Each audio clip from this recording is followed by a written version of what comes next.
दोस्तों, जन्माष्टमी की ढेर सारी शुभकामनाएं। हम किसी भी फेस्टिवल की तैयारी करते हैं तो एक ही दिन में कभी भी नहीं पॉसिबल। क्या आपको लगता है कि एक ही दिन में सारी फेस्टिवल जो भी है वो फेस्टिवल की तैयारी हो जाती है? नहीं हो जाती ना। हमें देखना पड़ता है घर में क्या चीज़ है, कौन सा सामान लाना है, कौन सा सामान नहीं लाना है। ऐसी बहुत सारी चीज़ें होती है जो हमें याद करके लिखनी पड़ती है, लिख के लेना भी जाना पड़ता है और लेने के लिए थोड़ा वक्त भी चाहिए। तो आपको तो पता ही है, मैं ट्यूशन क्लासेस भी चलाती हूँ, इसी वजह से मेरे पास बहुत कम वक्त होता है। और जो जन्माष्टमी के लिए कपड़े आते हैं राधा कृष्ण के, तो मैं राधा जी और कृष्ण जी के जो कपड़े होते हैं वो रेंट पे भी देती हूँ। तो उसी वजह से मेरे पास बहुत ही कम वक्त था और एक ही दिन में मुझे सारा सामान लाना था। तो उसी वजह से आज यानी जन्माष्टमी के दिन ही मैं ये सब लेने गई थी। और ऐसे बहुत छोटे छोटे शॉर्ट्स आपके साथ शेयर किए हैं। जैसे जैसे मस्ती करते थे वैसे वैसे ही शॉर्ट्स लेते थे और आपके साथ शेयर भी करते थे, जैसे आप भी हमारे साथ जुड़े रहो। इसीलिए आगे से तैयारी होती है तो हमें कोई भी फेस्टिवल मनाना है तो बहुत अच्छे से हम एंजॉय कर पाते हैं और प्लानिंग के बगैर कोई भी काम अच्छा नहीं होता है। तो हर साल क्या है, बंधनवार तो हम खुद ही बनाते हैं। इस बार भी बहुत अच्छे अच्छे बंधनवार बनाए हैं, पर वो मैं आपके साथ शेयर करना भूल गई थी। तो देखिए, अभी मैं सारी जो है पूजा की तैयारी वही कर रही हूँ। जैसे कि अभी जो भी भोग सब रखना है तो ये सब थाल में रखना है, तो उसके लिए मैं यहाँ पे स्वस्तिक बना रही हूँ। और स्वस्तिक बनाने के बाद सारे जो भी है भगवान के मेवे वो इसमें रख लेंगे और एक कटोरी में निकाल के सारे मेवे मैंने यहाँ इसी में रखने वाली हूँ। और माधव को जो पंचामृत से स्नान करवाना है उसका भी मैं जो तांबे का कटोरा है उसके अंदर ही हम नहलाएंगे। तो उसका अभिषेक जो करना है पंचामृत से वो भी सब रेडी करके रख दिया है। ज़्यादातर पूजा की तैयारी सारी की सारी हो गई है।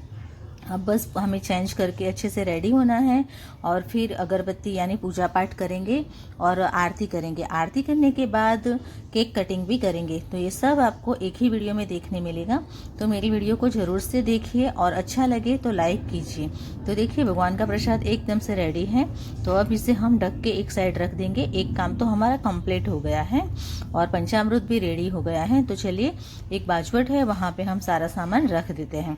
कोई भी काम हम करते हैं तो उसमें किसी ना किसी की हेल्प होनी जरूरी है। मैं कोई भी काम करती हूँ, मेरे घर में मेरे बच्चे और मेरे हस्बैंड का फुल सपोर्ट रहता है। वो लोग हम मुझे इतना सारी हेल्प करते हैं तभी तो मैं सब हैंडल कर पाती हूँ, वरना मेरे बस में नहीं है कि मैं हैंडल कर पाऊँ। अभी जो गंगा जल है और गुलाब जल है वो भी मैं पानी में लगा के रख दूँगी, जिससे कि उतना समय हमारा बच जाएगा। तो इस तरह से मैंने वो भी रेडी कर लिया है।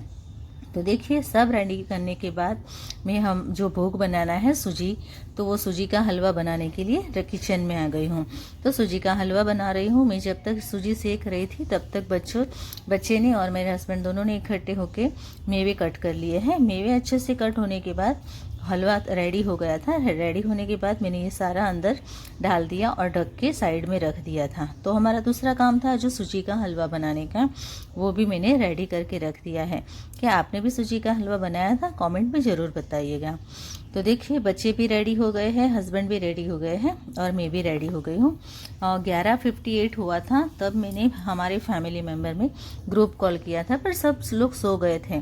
ज़्यादातर लेट होता है तो कई वर्किंग डे होते हैं वो लोग सो जाते हैं, पर बच्चों ने फ़ोन उठाया था। उसमें मेरी 2 भांजी थी और एक भतीजा था। तो तीनों के साथ मेरी वीडियो कॉल में बात भी हुई। पूरी आरती भी उन लोगों ने, आरती में भी वो लोग हमारे साथ ही थे। और मेरी मामी हैं, उनको भी मैंने अच्छे से दर्शन करवाया था। बहुत ही बारिश हो रही थी, बारिश की वजह से कोई बाहर नहीं जा सकता था, इसी वजह से तो सबको हमने अच्छे से दर्शन भी करवाए। उन लोगों को भी बहुत ही बढ़िया दर्शन हो गए और सब लोग खुश हो गए।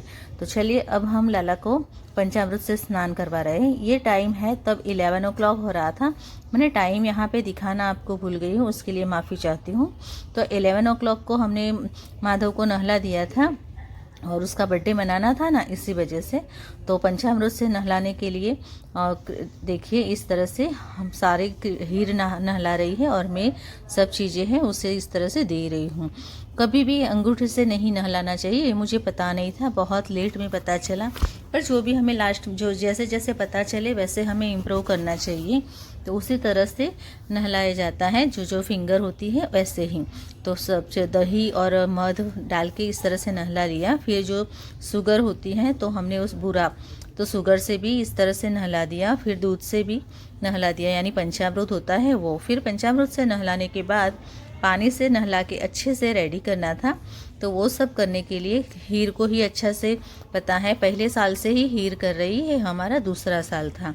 तो देखिए माधव को नहलाने के बाद कपड़े पहनाने हैं, तो कपड़े का जो भी सामान है वो सारा हमने रेडी करके रखा था, जिससे हमें आसानी हो। भगवान की पूजा पाठ पूरी श्रद्धा से करनी चाहिए। ऐसा नहीं कि किसी का देख के, किसी का सुन के, हमें किस तरह से कंफर्टेबल है, हमें किस तरह से भगवान की पूजा करना अच्छा लगता है, हमारा मन शुद्ध होना चाहिए, इसी तरह से हमें भगवान की पूजा करनी चाहिए। तो देखिए भगवान को नहला के कपड़े पहनाने हैं। तो कपड़े कैसे हैं वो भी मुझे कमेंट में ज़रूर बताइएगा। जैसे कपड़े पहनाए तो ऐसे लग रहा था कि यशोदा मैया लल्ला को गोद में लेके बैठे हैं। तो कपड़े पहनाने के बाद ये गादी रेडी कर दी, वहाँ फूलों का बिस्तर बना दिया, जिससे माधव को अच्छे से बिठाया जा सके। और माधव को कपड़े भी यहाँ पे ही बैठ के पहना लिया। तो देखिए ये कितना प्यारा लग रहा है। इसके ऊपर हमने गुलाब का अत्तर लगाया था, जिससे सुगंध अच्छे से आए। और बोलते हैं ना, जितनी अच्छी खुशबू होती है तो खुशबू से पूरा घर का जो माहौल होता है वो चेंज हो जाता है। तो देखिए इस तरह से हमने लल्ला को रेडी कर लिया। रेडी करने के बाद कुछ शॉर्ट भी आपके साथ शेयर किए हैं। शॉर्ट नहीं देखिए तो प्लीज़ ज़रूर से एक बार देखिएगा, मेरी चैनल पे विज़िट कीजिएगा, तो अच्छे अच्छे शॉर्ट आपके साथ मैंने शेयर किए हैं। अब हम माधव का जो है वो दिया करने वाले हैं। हर बार में ये एकादशी 11 होती है तभी में ये पूजा का जो दिया होता है अष्टमी के दिन, इस तरह से सब रोज़ के दिन में दिया नहीं करती हूँ, कभी कभी करती हूँ, और वो भी खास दिन होते हैं उसी वक्त में दिया करती हूँ। बाकी तो मैं बस मेरी लल्ला को नहला के खाना खिलाती हूँ 3 टाइम और नाश्ता देती हूँ। तो कोई भी फेस्टिवल हम करते हैं तो हम अच्छे से एंजॉय करते हैं। तो आज मेरी लल्ला का बर्थडे है, तो लल्ला का बर्थडे है तो हम गरबे तो करेंगे ही, क्योंकि उसका फेवरेट है रासलीला। तो बस वही खेलने के लिए हम सब तीनों जन हैं वो खेल रहे थे। तो छोटी डॉटर पर हस्बैंड को भी ले आई, और छोटी डॉटर ने उसके पापा को खींच के गरबे में बुला लिया। उनको नहीं खेलना आता है, फिर भी वो थोड़ा बहुत खेल रहे थे। जैसे रास गरबे होते हैं वो राधा रानी और कृष्ण भगवान के बगैर अधूरे हैं। तो हमें इतना अच्छा लग रहा था और मन भी प्रफुल्लित था। और गरबे खेलने से क्या है, हमारी बॉडी में एक अलग सी एनर्जी आ जाती है। तो देखिए बच्चे कितने प्यार से खेल रहे हैं, और सब जगह से बारिश का माहौल था, इसी वजह से कई लोग नहीं भी खेल पा रहे थे। तो उन लोगों की तरफ से मैंने खुद भगवान से प्रार्थना की है कि भगवान सबको खुश रखे और सब हंसी खेल से अपने घर में अच्छे से परिवार के साथ एंजॉय करें। देखिए कृष्णा और हीर हम दोनों स्लो मोशन में डांस भी कर रहे थे और मस्ती भी कर रहे थे। मेरा लल्ला भी खुश था, उसका मुंह देख के ही पता चल रहा था कि वो कितना हैप्पी है। तो दोस्तों क्या आप भी इस तरह से फेस्टिवल एंजॉय करते हो? हमारी लाइफ होती है बस खाने पीने के लिए नहीं होती है, थोड़ा बहुत भी हमें इस तरह से अपनी लाइफ को एंजॉय करना चाहिए। कब पता क्या हो जाए, आज हम इस तरह खेल रहे हैं, कल किसी ने नहीं देखा है। तो अगर आप भी इस तरह से कर रहे हो तो मुझे कमेंट में ज़रूर बताइएगा। आपने जो है वो किस तरह से जन्माष्टमी मनाई, वो मुझे ज़रूर से कमेंट में बताइएगा। देखिए कृष्णा ने एक शॉर्ट भी बना लिया था, वो था चिन टपाक टप टप। मुझे वो इतना फटाफट से बोल रही थी, इसी तरह से वो भी इस तरह से खेल रही थी। चलिए तो अब 12 बजने आए हैं। तो जो जन्माष्टमी का त्यौहार है अभी यानी जन्म करवा रहे हैं माधव का। तो माधव का जन्म यानी मैंने कोई खीरा वगैरह में जन्म नहीं करवाया। मेरा माधव तो अभी 2 साल का हो रहा है, तो हम उसके लिए हम केक कटिंग करने वाले हैं। तो हम पहले आरती करेंगे, आरती करने के बाद जो भी हम घर में धूप वगैरह करते हैं इस तरह से करेंगे। और बर्थडे के लिए लल्ला के जो माधव के लिए गिफ्ट वगैरह लाए हैं वो उसे देंगे और केक कटिंग करेंगे। जैसे हम एक बच्चे का करते हैं उसी तरह से हम माधव का करने वाले हैं, क्योंकि माधव मैंने बेटा मान के उसे लिया हुआ है और कृष्णा और हीर उसे भाई मानती है, इसी तरह से। तो देखिए अबील गुलाल है वो भी मैंने फूलों की थाली में मिक्स कर दिया है, जिससे जब भी हम लल्ला का जन्म करवाए, माधव का जन्म करवाए, तो उसे हम फूलों से इस तरह से उसे धूप दे सके।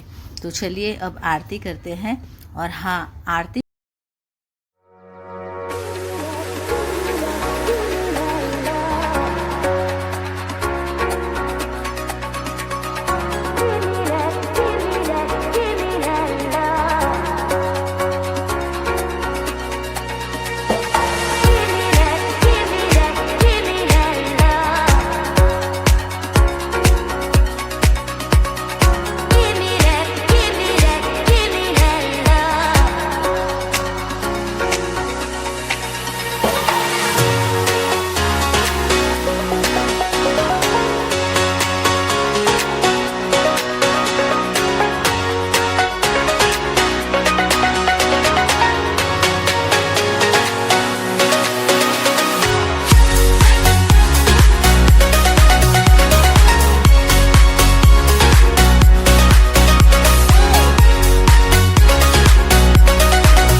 अब हम माधव को झूला झुलाएंगे।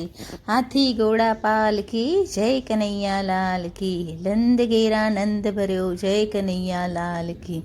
माधव को भोग भी दे रहे हैं। आपको कौन कौन से ये याद है, ये मुझे ज़रूर से बताइएगा। मुझे तो इतने ही याद थे। हाथी घोड़ा पाल की जय कन्हैया लाल की, नंद घेरा नंद भरो जय कन्हैया लाल की। Happy birthday Madhav. माधव को अच्छे से विश किया है। अब है कि हम केक कटिंग करेंगे। तो केक कटिंग में हम देखिए कौन सी केक लाए हैं। मैंने शॉर्ट्स में भी आपको बताया था कि लास्ट में आपको पता चलेगा 12 बजे के बाद। 12 बज चुके हैं और माधव के लिए हम केक लेके आए हैं। तो माधव का केक के ऊपर नाम भी लिखवाया है और ये हमारे माधव की फर्स्ट केक है। और माधव का फ़ोटो भी हमने यहाँ पे लगाया हुआ है। माधव अलग अलग रूप में होते हैं। आप किस नाम से उसे बुलाते हो मुझे ज़रूर से कमेंट में बताइएगा। मैंने बहुत सारी कमेंट इसमें बोली है, तो कमेंट के रिप्लाई ज़रूर से दीजिएगा। और मेरा जो भी नेक्स्ट वीडियो होगा उसमें मैं ये कमेंट है उसका सॉर्ट आउट दूंगी। तो उसमें से आप में से कौन वो लक्की है वो मुझे ज़रूर से बताइएगा। और हाँ, मैं बताऊंगी, आप नहीं बताओगे। तो देखिए मेरा जो काना है यानी इसके पापा, उन्होंने ही मोमबत्ती बुझाई थी, उन्होंने ही इस तरह से किया था। फिर हम उन्हें चारों ने इकट्ठा होके इस तरह से केक काटी। तो दोस्तों मेरा फेस्टिवल इतना प्यारा हुआ है आज, और अच्छे से हम सब चारों ने एंजॉय भी किया है। बस कई लोग ऐसे होते हैं जो हमारे बीच नहीं होते हैं, उनको भी हमने मिस किया है। और पर भगवान का जो काम है वो तो हमें करना ही है। भगवान हमें जिस तरह से कहते हैं वैसे ही हमें चलना होता है। बहुत ऐसे सपने होते हैं जो हम चाह के भी पूरा नहीं कर सकते, और चाह के भी हम उन लोगों को वापस नहीं ला सकते। तो बस उन जो भी हमारे वडील है, जो भी हमारे घर के सदस्य हैं, उन सबको मैंने मिस किया है। मेरे मम्मी पापा को भी याद किया है, मेरे सास ससुर को भी किया है। वो आज हमारे बीच में नहीं है, पर माधव हमें बहुत नई नई खुशियाँ देते हैं। तो वही खुशी के साथ हम आगे की ज़िंदगी एंजॉय करते हैं और आगे बढ़ते हैं। तो आप भी खुश रहिए और अच्छे से फेस्टिवल को एंजॉय कीजिए। मेरे जो वीडियो है उसमें थोड़ा भी आपको अच्छा लगा है तो प्लीज़ मुझे कमेंट कीजिए, और इसी कमेंट होती है। तो कमेंट से हमें मोटिवेशन मिलता है और आगे बढ़ने की प्रेरणा मिलती है। तो दोस्तों मेरी वीडियो में थोड़ा भी कुछ अच्छा लगा हो तो प्लीज़ प्लीज़ प्लीज़ कमेंट ज़रूर कीजिएगा। फर्स्ट टाइम देख रहे हो तो चैनल को सब्सक्राइब करना मत भूलिएगा। नेक्स्ट ऐसे ही कोई वीडियो लेके आऊँगी, तब तक के लिए खुश रहिए। Thank you.